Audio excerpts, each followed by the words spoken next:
So where are we? We've seen, look, I've seen people that weren't even in the Capitol sentenced to prison. I've seen people that were there taking videos on their phones given stiff penalties and sentences. And then I see Ray Epps, he gets a misdemeanor. I mean, it's just, come on. This is a rigged deal. They're trying to teach people a lesson. Tell me about it. Yeah, it's Steve. It's worse than you even can see. I mean, you have so many things. We have so many crises to focus on in this country. The border's wide open, all the things.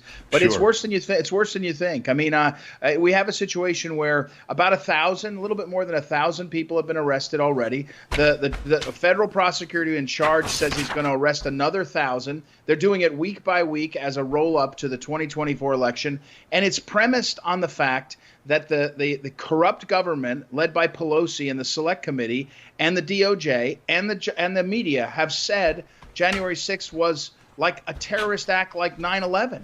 And they've acted like that under the law. So they're holding people in jail because they're saying you're terrorists. You're not rioters. But we know it's not true.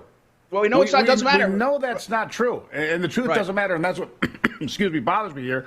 Because when you hear Stephen's son, for example, the former chief of police for the Capitol Police, say, look, this is on Nancy Pelosi. This is not on Donald Trump. This is not on the people that were there that day. This is on Nancy Pelosi because she refused to secure the Capitol. It was intentional.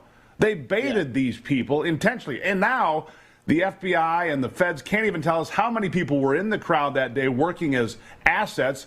They're doing an audit. They can't even figure out how many of their own people were there in the crowd, egging other people on to create this whole illusion, right?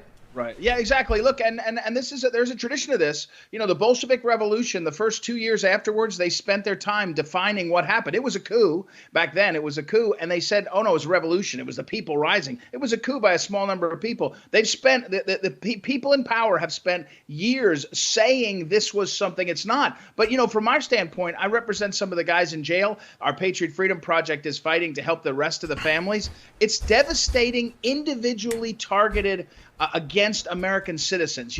Our crown jewel, Steve, is the Constitution and the rule of law and our founding values.